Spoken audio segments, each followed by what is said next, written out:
토마토 투자클럽의 문서진 전문가입니다. 안녕하세요.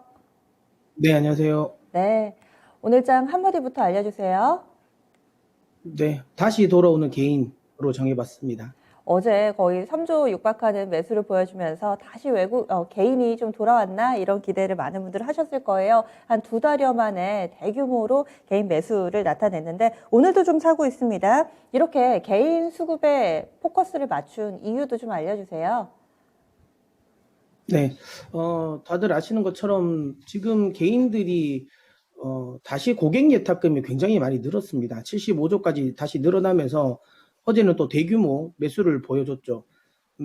국내 시장에 지금 현재는 어쩔 수 없이 수급의 주체가 개인일 수밖에 없다라는 거죠. 기관 투자자들 같은 경우는 지금 가격대에서 연기금이 우리 시장을 매수해 줄 거라는 기대는 지금은 버리는 게 맞죠. 뭐 안 팔면 다행인 거죠.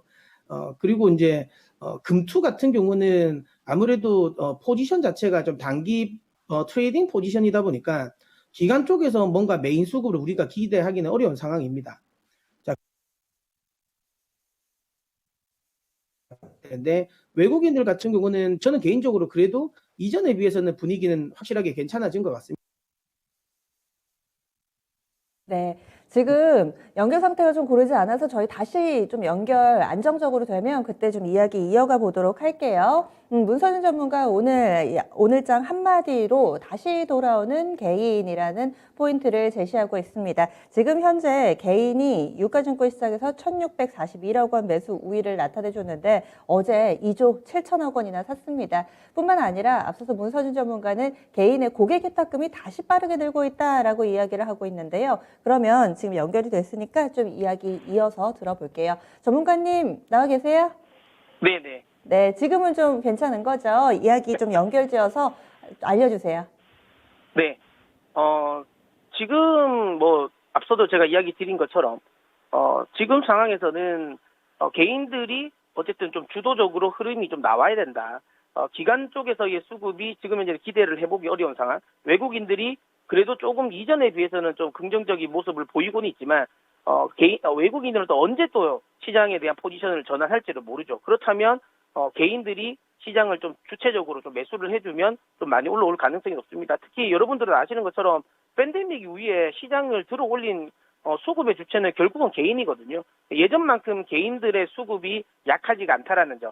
개인들이 좀 집중이 된다면 지수 자체도 들어 올릴 수 있는 수급의 주체의 영향을 가지고 있다는 점을 감안하면 개인들이 다시 매수 쪽으로 돌아서는 건 굉장히 좀 긍정적이라고 좀 볼 수 있고요. 어쨌든 고객 예탁금이 많이 늘어났다라는 부분은 긍정적입니다. 근데 이 고객 예탁금이 많이 늘어난 게 이 아무래도 이제 가상화폐 시장이 최근에 좀 조정을 받으면서 그쪽에 일시적으로 몰려갔었던 자금들이 다시 이쪽으로 회귀하는 게 아닌가라는 생각도 좀 듭니다. 물론 뭐 그 자금들이 뭐 다 빠지진 않았겠지만 그래도 최근 들어서 흔들리는 모습을 보이면서 이 자금들이 뭐 다시 주식 시장으로 좀 일부는 좀 들어오는 것 같다는 생각이 듭니다. 물론 저는 이제 가상화폐 특히 뭐 비트코인과 관련돼서는 연준이 테이퍼링을 하기 전까지는 이 상승세를 좀 유지되지 않을까라고 생각은 하고 있습니다.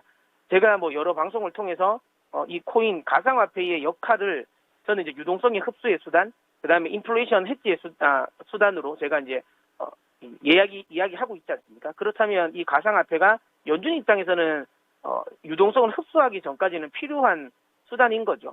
그렇기 때문에 제 생각에는 연준이 테이퍼링을 하기 전까지는 뭐 그래도 윗방향으로 좀 가지는 않을까라는 생각이 드는데 다만 단기적으로 너무 많이 갔죠. 그러다 보니까 좀 눌림 조정은 나올 수 있는 구간이다라고 생각됩니다. 특히 비트코인이라든지 이더리움이라든지 이런 메인 코인들 같은 경우는 그래도 변동성이 좀 약하긴 하지만 그게 아닌 나머지 알트코인들 같은 경우는 변동성이 워낙 크기 때문에 일반 개인 투자자들이 좀 접근해서는 지금 구간에서는 좀 수익이 내기가 힘들지 않을까 생각합니다. 그러다 보니까 이제 최근 들어서 다시 개인들이 주식시장으로 다시 돌아오는 것 같고요. 특히 나스닥의 지수가 흐름이 좀 괜찮다는 점. 아무래도 국내 시장 같은 경우는 나스닥이 좀 많이 연동을 한다는 점을 감안한다면 나스닥의 좀 추이가 다시 돌아오고 있다는 점도 시장 입장에서 긍정적이라고 볼 수 있을 것 같습니다. 다만 지금 현재 시장 같은 경우는 워낙 우리가 좀 가파르게 글로벌 증시 대비해서도 좀 가파르게 많이 올라온 상황이 있습니다. 그러다 보니까 오늘 또 어제 좀 빠졌고 뉴욕 증시가 좋음에도 불구하고 상승 탄력이 그렇게 강하게 유입되고 있지 않는 건 좀 아쉬운 부분이긴 하지만 그럼에도 불구하고 저는 5월 한 둘째 주 인플레이션이 본격화될 수 있는 인플레이션 지표가 본격적으로 이제 노출되는 5월 둘째 주 전까지는 흐름은 좀 괜찮을 거라고 예상하고 있고 그 구간에서 또 수익을 좀 극대화하고 그리고 나서는 다시 한번 또 시장을 또 봐야 되지 않을까라고 생각합니다. 네, 알겠습니다. 그래서 여러 가지 오늘 장의 체크 포인트까지 좀 함께 알려주셨는데요. 섹터별로 관심 섹터 있으세요? 네, 뭐 저는 계속 최근에 이야기 드리고 있는 이제 반도체 섹터 계속 관심 가져야 된다라고 보고 있습니다. 반도체가 지금 좀 아무래도 미중 무역 분쟁에서 지금 우리나라 반도체 업종들이 좀 약간 끼어 있는 약간 고래 싸움에 새우등 터지지 않을까라는 우려를 하는데 만약에 삼성이 지금 미국 쪽에 대한 본토 투자를 생각을 하고 있지 않았다면 이 부분은 분명히 부담이 될 건데요. 중요한 건 삼성은 지금 미국의 본토 투자에 대한 부분을 계속 이야기를 하고 있지 않습니까?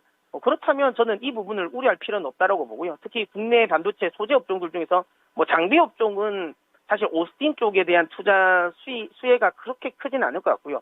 하지만 소재 부품 쪽은 좀 흐름이 좀 크지 않을까라는 생각을 하고 특히 뭐 대만의 TSMC라든지 인텔과 관련된 부분에 있어서의 투자 확대도 계속 진행되고 있는 상황이니까 그와 관련된 반도체 섹터들은 여전히 긍정적일 거라고 보고 있습니다. 지금 반도체 섹터 내에서도 대형주와 중소형주의 움직임이 상당히 좀 달라가지고요. 어떤 쪽이 좀 더 매력적이라고 보세요? 뭐 저는 뭐 앞서 지금 이야기 드린 것처럼 소재 업종이 훨씬 더 좋고요. 특히 삼성전자나 SK하이닉스처럼 국내에 국한되어 있는 거래처가 국내에 국한되어 있는 기업들보다는 좀 다변화되어 있는 쪽이 좋다. 뭐 대표적으로 뭐 TCK라든지 그다음에 ISC라든지 하나머티리얼즈 같은 이런 기업들이 좀 더 관심 가져볼 만하지 않나라고 생각합니다. 콕 집어 얘기를 해주시네요. 소재 섹터에 또 해당되는 종목군들까지 오늘 TCK를 비롯해서 시세 상당히 잘 내는데 앞으로도 관심 가져보겠습니다. 자세한 말씀 고맙습니다. 네. 네.